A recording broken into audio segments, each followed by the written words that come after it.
Ladies and gentlemen, how you all doing? This is Connor. I'm Rangru. Hello, hello, hello. And folks, starting off our Season 6 coverage today, we are over here on Orsha East. And Rang, what are we seeing here and who's bringing it to the table, I guess? And on the left-hand side, in the blue, we have ourselves Shkodder playing as the 11th SS with a Maverick income. Right-hand side in the red, we have gnef playing as 3rd US Armored, also with a Maverick income. Now, we are seeing, of course, the kind of steward opening from the 3rd. And if you looked at the decks overall, we actually should be seeing a fair number of stewards early on. How's that going to match up to the light vehicles over here of Nordland Division? Yeah, the stewards are pretty damn nasty. I mean, they have the 2 machine guns, but their cannon is pretty lack. And the main thing is that 37mm only has a 7 round a minute fire, which is actually very slow considering most other like Eastern Front light tanks usually shoot 12 to 14. But up north, we're actually seeing a very offensive play from the 2-3 run, trying to rush the 57mm and successfully does it. Definitely helps having that Puma behind him. And that's going to cause quite a bit of a hassle for the early 3rd play in this particular part of the theater. You can see right now we're going to get another 57mm there. No, we got 2 stewards instead being rushed to the fore, and all the better for it. Mm-hmm. Do you want to take a quick look further south? More 231s sprinting up the middle with MG42s backing them up. They're not going to do very well as soon as the Greyhounds and the stewards start to take them under fire. But one somehow makes it through the gauntlet. That is curious, to say the least. Yeah, quite surprising, but not for too long. The stewards are going to come around and blow him up. And it's actually really cool seeing this many stewards being used early on. On a map like Orsha East, makes a lot of sense. This is a great CQC map for tanks. Stewards, like I said, the rate of fire issue doesn't make it the greatest, but it's still not a terrible tank.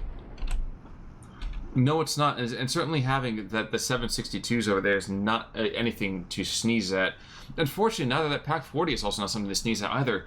I'm really thrown by the aggression being shown here by Shkodder as we start off. I mean, down to the south, he's lost the Puma that was down there, but he's being very, very aggressive. He's got 2-3-1s in the backfield. And to the north, yes, that Puma's going to be, outnumbered 2-1 by these stewards. And indeed, I'm not sure I'd really be that aggressive with this. But there's a lot of attempts to get things behind lines. You have a Puma on the absolute northern part of the map as well, which is kind of fascinating. Yeah, this is a really cool play here from Shkodder, really trying to just be a pain in the ass in the rear.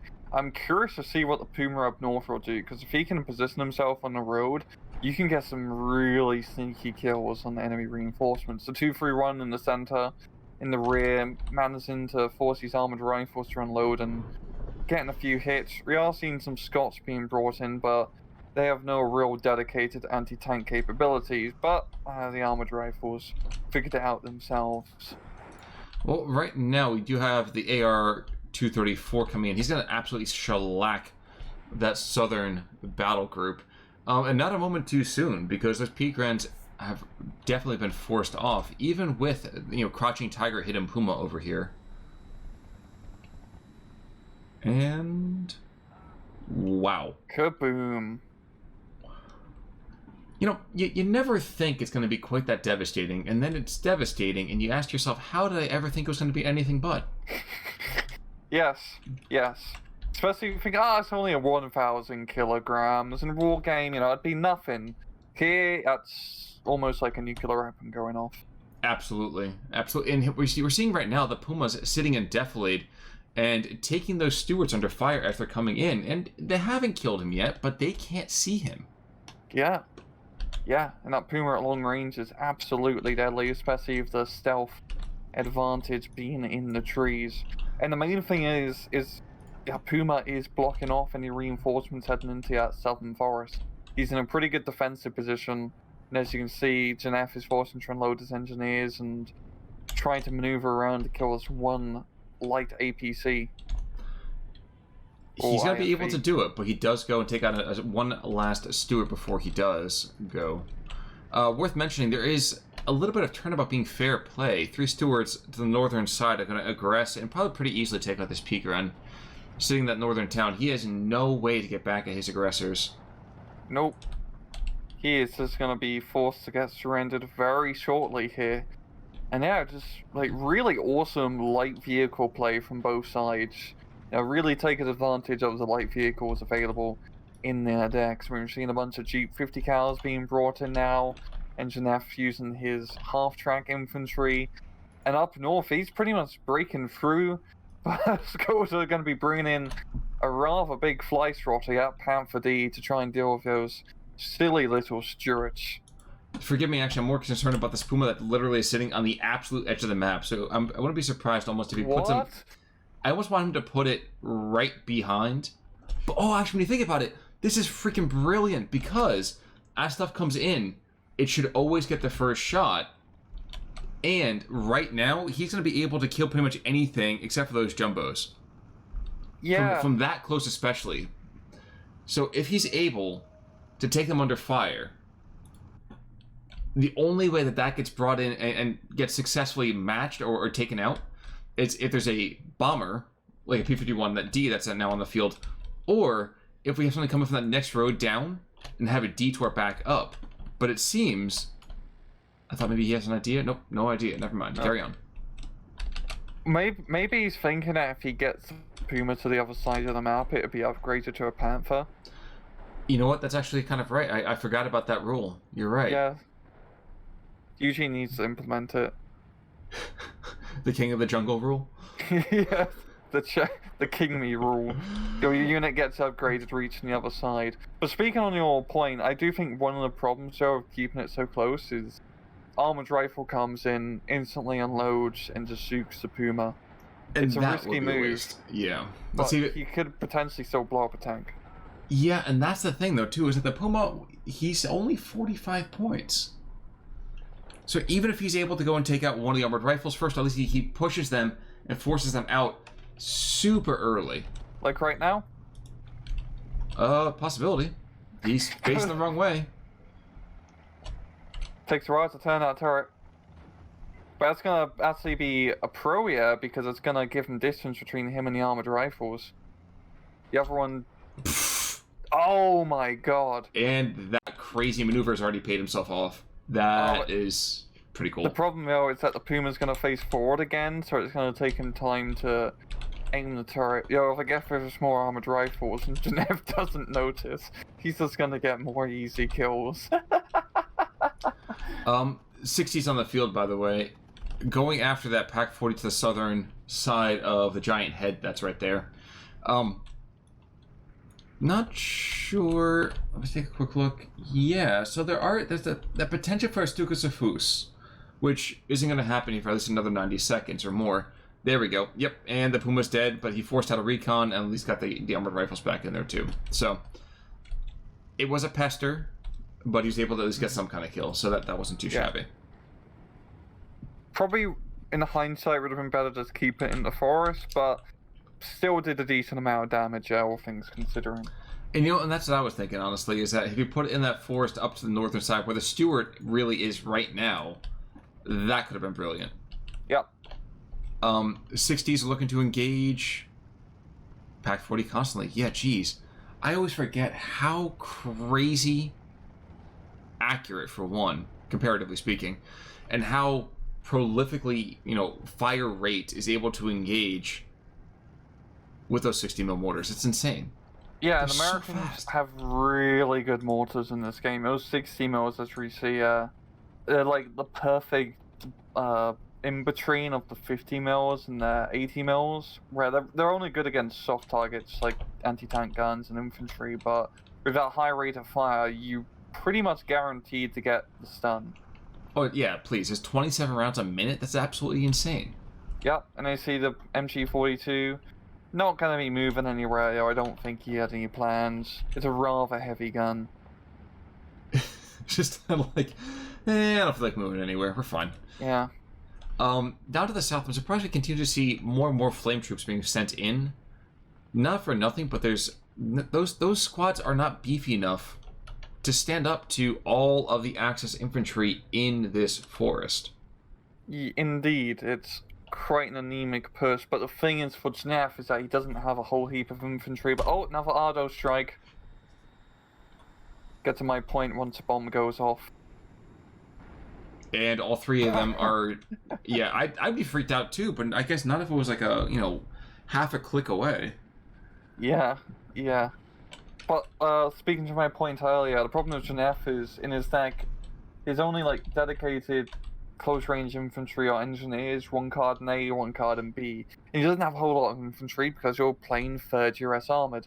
So he's going to have a very hard time just fighting in that forest compared to Shkodder's rather deep infantry deck. So he frankly can't really do too much. Yeah, his best bet is just try to make maneuvers in the center and up north. It's weird to say that the Axis actually have an infantry advantage, and even more so to think, wait, more 60 in the south, even more so to think that infantry is just an all-around better case. We're not talking like cards upon cards of air such trooping, we're talking about legit peak runs. Yes, with a peak with an MG26, but still way more successful than a lot of other allied equipment in this case. Yeah, and later on, I mean, you get the Stern Pioneers and regular Pioneers, so you do have some pretty nice options available, and especially on a map like Orsha East, like dedicated CQC infantry are very much needed on a map like this. But it still is 15-9, so let's not forget the fact that right now the Germans have been rocked on their heels. I haven't even been paying attention to the flagged disadvantage here for Shkodder. I mean, the northern play here from gnef has worked quite wonderfully. But there's a Panther and there's a Stug, and gnef only has Stuart. He's going to need something a little bit more heavier, such as, well, a 57mm. Yeah, I was going to say, we are American here, damn it. Yeah, they use the metric system. It's the only time we use the metric system. When there's a war. We can't be bothered any other time. Yeah. That's how you weird colonial types know what you have to do to use the guns. Yeah, we measure it by pounds. Well, thinking it's still Napoleonic era. It's a little harder for us to call it the 2.7 kilogrammer. Like, it doesn't really have the same ring. Yeah. Pack 40 in the middle. What kind of funny. the There is a jumbo there, and I don't know who's going to kill him because the jumbo is just way too beefy in my mind. I think the 60mm mortars killed a Stug 4. I'm fairly certain that's what just happened. Behind the Pack 40? I would not be surprised. We're gonna have to check that after the once we get to the KD portion of the replay, because I would not expect 60mm mortars to be able to do enough HE to kill him, but he might have been very low in HE from very low in HP compared to a previous engagement. And that was what I was thinking about too, is that it's potential that they just dropped rounds on top of them. As much as I want to pretend that a tank is a crazy weapons material platform and all that, if I drop a 60mm round, HE or otherwise, on top of your actual vehicle, there's a pretty good chance you're going to buy it. AR-234 with a smaller payload hitting the southern side. Still quite terrifying. Mm-hmm. And the speed, man, it allows it to, as you see, the P-51's going to come in, but the AR is going to be right out of dodge. Unless that P-51 is already on the field, it doesn't really have much of a chance to catch up. Stukas of Fuß, by the way, firing its Volkörper Flamm shells over here in the center. After the jumbo, actually. That is a unique call. I'm not sure I would have done that myself, but I think he's just going for the sheer kind of terror effect. Yeah, it didn't really do that much. The jumbo, with its rather thick skin, is going to require a little bit more bullying to get him to bugger off. But yeah, looking at his deck, he doesn't really have a lot of super heavy anti-tank. It's really just going to come down to Panthers to try and blow up the jumbo. Oh no, he has another barrage. It's only two rounds. Rockets. Yeah, it's 2 rounds. Just time at the infantry, and that should be a lot bit more deadly. Yeah. But he's not going to aggress, and instead we're just going to get engineers coming in instead. So we're missing an opportunity here. Of course, maybe the Pack 40 has that Jumbo well in his sights. I would really have liked to have seen a much more aggressive stance on that. Yeah, and with APCR shells, it does actually have the possibility of penetration, but still you want to get a slide shot. That's fair. Yeah, that's true. Yeah. Now he's being taken under fire, so now, of course, no, he's moving back again. You know, we talk about, these are one of the maps, if there's a central ridgeline, you have to be aggressive and take the central ridgeline. You can't kind of go back and forth with it. And the Panther went down to the north, and so did the Stug 3. What the heck happened? What the hell? Was that, might have been the 57mm. Which wouldn't be too surprising. I've seen Panthers die to all sorts of stupid things in the past. Yeah, but usually they have like names like Whitman on it. Like they don't go and die usually that easily. Yeah, but very like good kills there from gnef. That's Absolutely. Gonna stabilize that northern sector for him as he really needs it. The problem with I think gnef's gonna find is that his infantry is just not really that deep in terms of availability, and if this comes down to attrition, I mean both sides have the same income. That doesn't matter, but just the hordes of Panzer Grenadiers which shkodder can bring up will definitely, especially in a map like this where there's a lot of infantry fighting, really will come in pretty clutch. Yeah. Yeah, exactly. Yeah. Because as terrifying as those jumbos can be, they really don't have a whole lot of staying power if you get nice and close to them. Yep. Of course, the same could be said for these Pack 40s, which is right now you're seeing actually armored rifles kind of just being pushed all over the place. There's a lot of like weird fire drills going on here. 60 mils are going after the Pack 40, 60 mils to the north are going after a lot of the Shrem Pioneers. Like, these 60 mils I think are definitely the thing that's being far more contributory to gnef's kind of current success, I think, than anything else, including his vehicle play. Yeah. Yeah, they've definitely been helping out or supplementing his lack of infantry because they can provide some pretty decent fire support. And also same thing with his tanks. We've seen the Scott in the centre here trying to provide a little bit of close range fire support, trying to take out the IG-33. And now would be the time for the IG-33 to turn on the heat shells, so the HE shells still have a pretty good chance of blowing up the Scott. But he's just going to go and engage him with, once again, the honking shells. So, probably get a nice stress out of it. Whoa. And I love seeing tanks get blown up by HE shells. It's one of my favourite things. You know, I never really pictured you being the Sound of Music, but I'm pretty sure that actually showed up in the song, My Favorite Things. Which, with them being Austrian at the time of World War II, I guess would probably check pretty well. P-51 going after the south, but at the same time, another tactical nuke is being dropped, so apparently a kill streak has been reached. And skadoosh. The P-51 gets taken out. Wow. Anti-air does its job. Quite a bit of it, to be fair. 155 off map down south. He's going to call down some fire support. Not the most important fire support that he needs, but I think right now he's just jonesing for a couple of extra flags. Maybe he's just trying to go and just delay the southern side. Yeah, I feel like gnef realizes that his deck. I mean, both decks aren't super deep, to be fair, but gnef is definitely on a disadvantage, so he needs to be aggressive right now. Keep up his +2 point pressure. Try to keep up north, push through center, and just be bloody aggressive. He needs to do that. Otherwise, if he just sits on his heels, he's just gonna get he's gonna lose in availability. And the jumbo is gone. Yes, it is. I watched it go down. I didn't see what happened to kill it. I was too busy watching actually the Pigren showing what some long-range firepower looks like by engaging that church. So the heathen that he is, destroying it there. And the 105, we have a mortar carriage, a howitzer carriage on the north part of this map, and he's searching, trying to find that Stukas of Fus. Which I'm not entirely sure why, because when all is said and done, really wasn't that effective thus far. Yeah, and it's also hard to counter battery armored vehicles. Even lightly armored vehicles like that. Oh, another nuke run coming in. Yep, those mortars are dead. Without a doubt. It could be in a different area code and it'll still hit it. 3, 2, 1, and goodbye, lads. Yep. Down they go. You know, we were talking before we started casting, and I know I made comments about seeing the Comet H, was it? Yeah, the ME-163.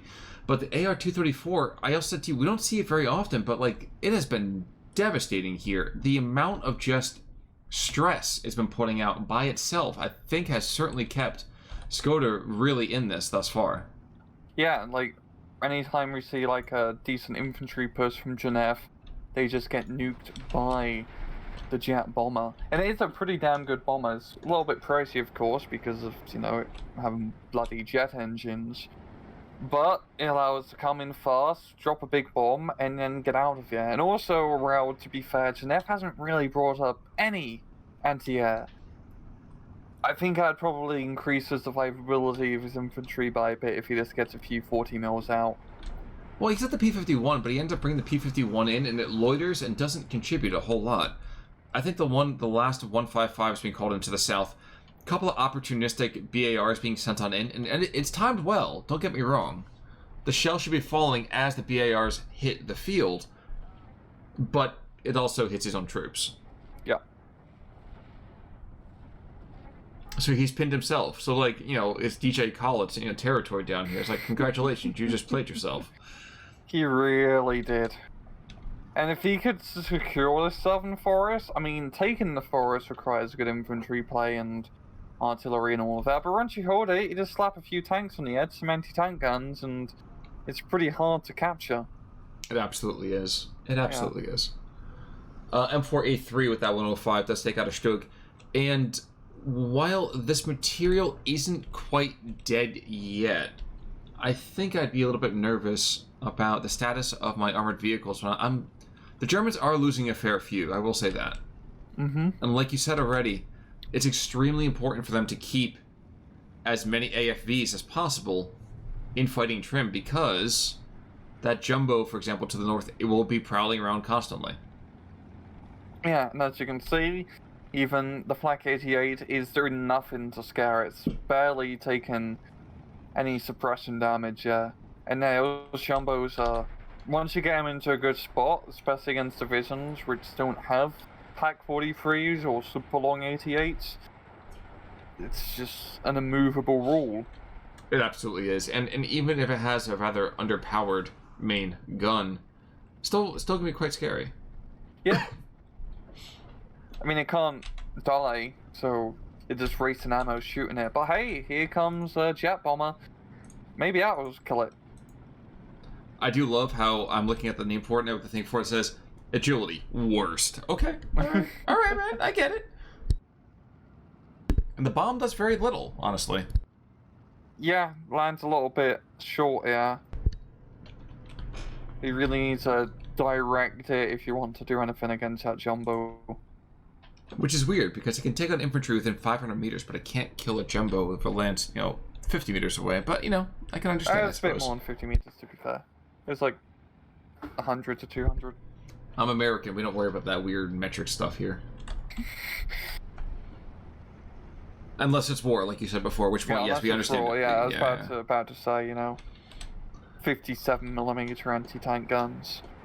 I can't. Yeah. We can't like 6 hashtag. Like at that point, like, yo, man, like we aren't tweeting over here. We're sending rounds down range. We're not shelling attacking. Like, yo, let me slide into your DMs, man. Let's do this. Like, that doesn't work like that. Oi, mate, you ready? We're gonna attack at 7-0 bong. TikToking. Stug in the north. I mean, trying to see right now, I'm surprised there hasn't been more Panther Ds. Yes, we've seen a couple go down, but I guess the relative expense is keeping things, well, in short supply. Yeah, and we're seeing a pretty big armored force here being brought up here up north in for gnef, and well, this is really the best place for him to play around with his tanks. It's good open ground, and he's still keeping up the pressure, even though he doesn't have the availability, so to speak. Doesn't matter if he's keeping up the push, and if he only has to live for another 4 minutes. Yes, that is very true, and shkodder only's got 5 minutes to save the world. 4 minutes, excuse me. And when things like the M4A3 engage those Strogs, and the Strog cannot take out his Tormentor, That's a problem. Yep. It's a big problem. Auto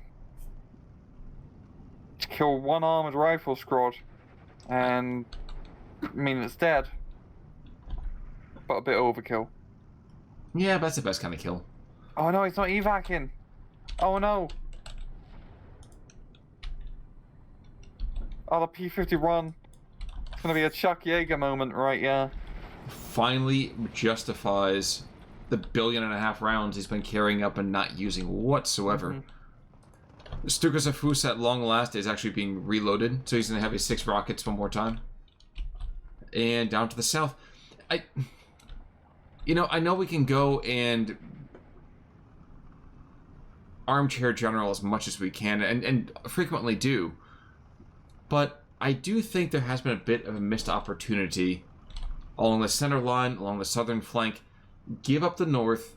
You weren't going to win that.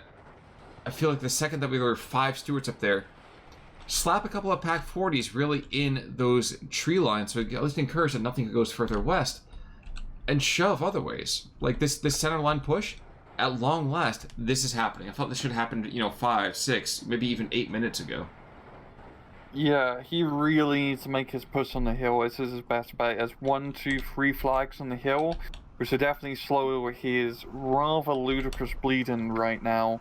And with the infantry deck that he has, that would be his best bet. But, gnef has been managing to hold strong with, the few units he still has left.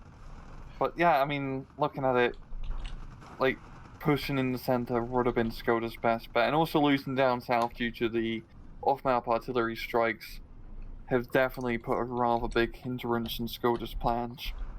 If I can nitpick for half a second, I will say that down south, the push that got shut down by the off-map, part of that was, I think, very much assisted by a little bit of sloth that was there. And I know a lot of that attention was drawn from other places, so I'm probably being rather unfair by saying that. But to be fair, we just saw 2 pioneers just get killed by driving right into armored rifles at bar. Armored rifles. I wasn't even watching that. I'm watching the center as this rather kind of like, oh yes, we have 4 Pigrens and we have 90 seconds to live, and we're going to keep them over here on like the low part of the hillside. Like, no, you've got to be aggressive, you've got to attack, you've got to move now. Yeah, I feel like Shkodder's just kind of thrown in the towel. But to be fair, gnef was playing extremely aggressive at maps. Yes. And oh, absolutely. It worked. I was actually quite surprised. I was thinking Shkodder would have been one of those matches where gnef did well for 20 minutes, and then Shkodder would turn it around with the availability coming into his favor. But no, gnef managed to play Maverick in the Maverick way, in the American way, of just shoving tanks into the enemy face and just not bloody dying. There's so many questions with that. There's so many questions with that, but at the same time, we are going to see a tap out over here, and justifiably. Yeah. Now, it is worth mentioning that the KD was not egregious. So Shkodder, as much as we might have an issue really overall with the way that we played the later game of that, definitely at least remained fairly consistent. And you can see early on, that's where a lot of those kills certainly happened. All the light vehicles, very, very successful in the opening 10 minutes. It's just after that, things started getting more and more blue and depressed. Yeah, if you look at the kills, the 60mm mortar Ibarra did kill the Stuck 4, which is, I'm actually quite surprised about, yeah. Davila. Off map, decent enough. The P-51 at least got to kill one of those rocket planes. I do want to see. Well, Zvalinga, excuse me. I'm still probably saying that incorrectly. But that was the dude in the back lines. Got some very, very nice kills there. A couple of P-guns over here in the center line against Jeeps. Take out the Stuarts. I think that guy was in the south. Pack 40 hour. Wow. This was certainly his hour. 9, 10 kills. 10. Great Scott. Boo. Oh, yeah. AR-234 got 2 kills there. I'm not really sure. Just. I'm not really sure how reasonable he was being, but 6 kills again. Rocket planes coming out of nowhere. Very, very interesting. Let's say approach overall to what that match ended up turning out to be. Yeah, I do like how easy it is for these German surnames to make puns.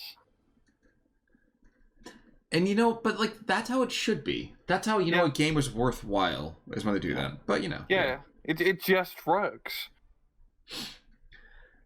But congratulations to the Spearhead. They certainly kind of pierced their way through. Mm-hmm. Unfortunately, Nordland didn't protect his own Nordland really as well enough as he needed to today. And Orsha East, well, went to the Americans today. Or at least the people wearing American colors. It's probably Lend-Lease anyway. They're probably Russian. That would be the canonical reason why the 3rd US Armored is in the Eastern Front. I was saying that they took what's it called, the Northern Convoy to get to one of the northern Russian ports and then travel down to help with Operation Bagration. But I like the idea of them just being Russians. In American colors. Americans is just... I think it's more kind of like the interns. It's like, yes, we just send the troops over here, get some training. We got some recruits that just got here. Yeah, send the rookies in. Yeah.